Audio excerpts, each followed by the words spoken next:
all, Joseph. I'll occupy the master bedroom. Yes. You will stay on, of course. Thank you, sir. Shall I pack Master Hindley's things? No. Just move them out of the master's bedroom. He will remain under this roof. Master Hindley, sir? Yes. He gave me a roof once when I needed it. I take it he's drinking a great deal. Yes. Though Dr. Kenneth has ordered him not to. Give him all the drink he wants. Yes. Oh, a lady's waiting to see you, sir. A lady? From Linton Manor. Oh, why didn't you tell me? In future, announce visitors at once. Oh. Miss Linton. Are you disappointed, sir? Not at all. I was passing by and my horse went lame. I see. I just want to tell you that I'm furious with my brother and Miss Cathy. They received you most shamefully last night. Your brother didn't send you with this apology, eh? Oh, no. In fact, he's forbidden me to. Forbidden you to speak to me. Yes. And Cathy also forbade you? Yes. Then in all the moorland, you're my only friend? I would like to be. Thank you. Miss Linton, I enjoy frankness. You didn't come here to apologize, and your horse didn't go lame. What? You came here because you're lonely. Because the house you live in is too happily wedded for an outsider. Because it's no joy to ride the moors alone. Isn't that right? Yes. Then you needn't be lonely anymore, my dear. Oh. You think it's strange that I should kiss you? I don't know. You hated it? No. I see you like frankness, too.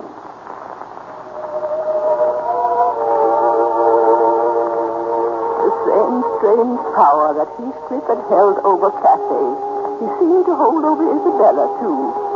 Against her brother's wishes, she came often to Wuthering Heights, and she was seen many times with Heathcliff riding across the moor. Then one night there was a party at Linton Manor. Heathcliff had not been invited, but he came as Isabella's guest. He danced every dance with her, but his looks were all for Cathy. Dark, brooding looks, until the guests grew uncomfortable and left before the evening had well begun. Later that night, Cathy went to Isabella's room. Isabella, may I come in? If you wish. You getting ready for bed? Yes. Wasn't it a lovely dance tonight? Though I think you could have been more gracious to my guest. Isabella, may I speak to you for a moment? Well? You behaved disgracefully. In what way, may I ask? It was bad enough asking Heathcliff here without consulting us or preparing You'd us. have forbidden me. But to make a spectacle of yourself, to throw yourself at him the way you did. Nobody else would pay attention to him. You refused to dance with him. I had to dance. Every dance as a result. Oh, you fool. You vain little fool. Really, Cathy? I'm going to open your eyes, Isabella. He's using you. Using you to be near me. To smile at me behind your back. To stare at me until our guests fear his murderous, tipsy look. To try to rouse something in my heart that's dead. Well, I can't let you help him any longer. So that's what you mean. It's you who are vain and foolish, Cathy. Heathcliff's in love with me. It's a lie. It's not a lie. He told me so. He kissed me. Yes, kissed me. Held me in his arms. Told me he loves me. Isabella, I'm going to your brother. Yes, go to Edgar. Tell him Heathcliff asked me to marry him. And that I said yes. You hear? Yes. Isabella, you can't. He's not a man. He's something horrible and dark to live with. I know why you say such things. Because you love him. How dare you You do love him. You're mad with pain and jealousy at the thought of my marrying him. Because you want him to pine for you, dream of you, die for you. Why, your face is the lovely Mrs. Edgar Linton. You won't have him happy. You want to hurt him, destroy him. But I want to make him happy. And I will. I will.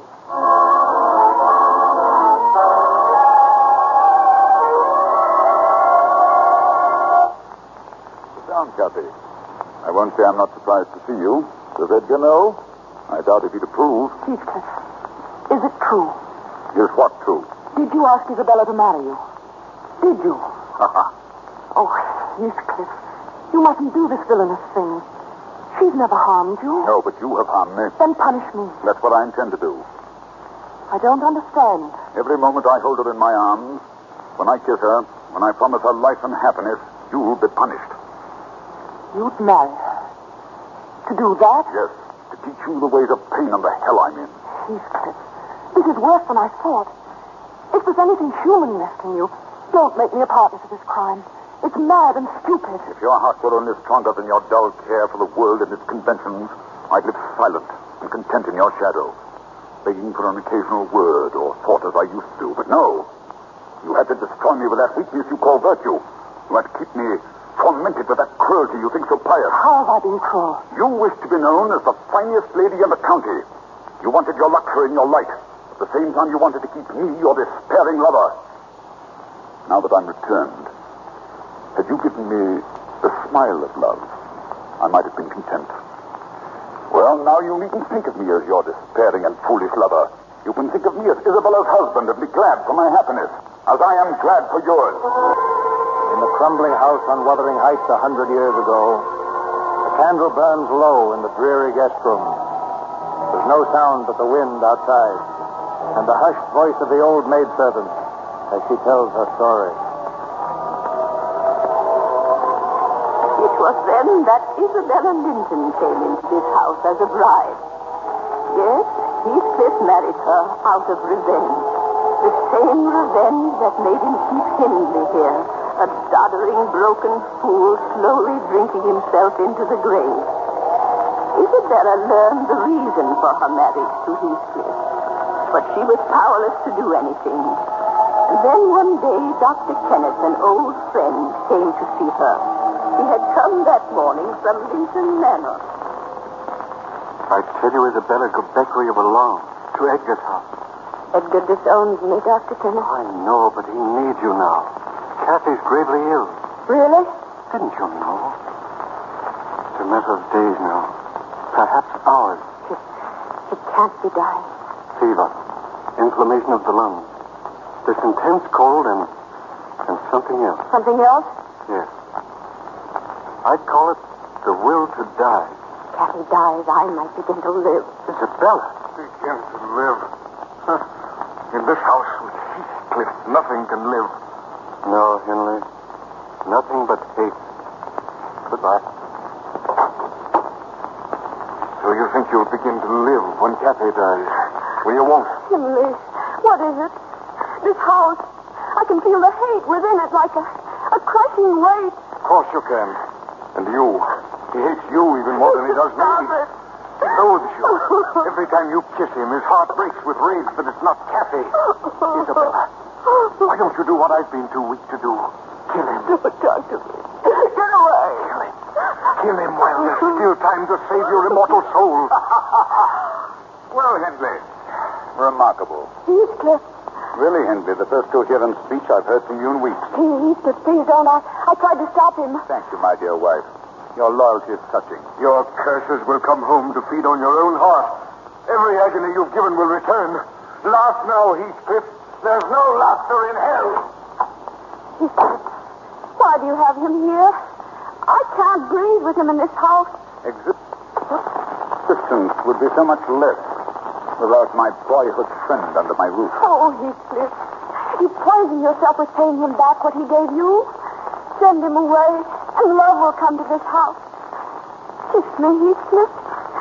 Tell me you love me. Tell me, darling. Why isn't there the smell of heather in your hair? Oh, Heathcliff, let me come near you, please. You're not black and horrible as they say. It's just you're full of pain, all twisted inside. I can make you happy, my darling. Let me, please. You'll never regret letting me try. I'll be your slave. I bring life to you. Life and sunshine and freshness. Put your arms around me. Look into my eyes. Your eyes are empty, like Linton. They aren't empty. If you look deeper, look at me. I'm pretty. I'm a woman. Let your heart see me just once. It's no use. Why did God give me life? What is it but hunger and pain, a naked runner and a storm of spears? Mistress Isabella. Ellen. What do you want here, Ellen? I've come from Linton Manor to speak to Mistress Isabella. And then you'll do so in front of me. Her brother is asking that she come home for a visit. So, he's lost some of his pride, has he? Well, there's none gone in this house. Please, Mistress Isabella, he needs you. Needs her? What is this, Ellen? Why does he need her? Let go of me. Cathy's ill. Yes, She's dying. Tell me the truth. yes. She is dying. Dying. Joseph! You're not going, Heathcliff? Yes, sir. Saddle my horse at once. No, she belongs to Edgar. She belongs to me. If she's dying, let her die in his arms where she belongs. Let her die. No, speaks of hate. Get out of my way. Heathcliff. No, no.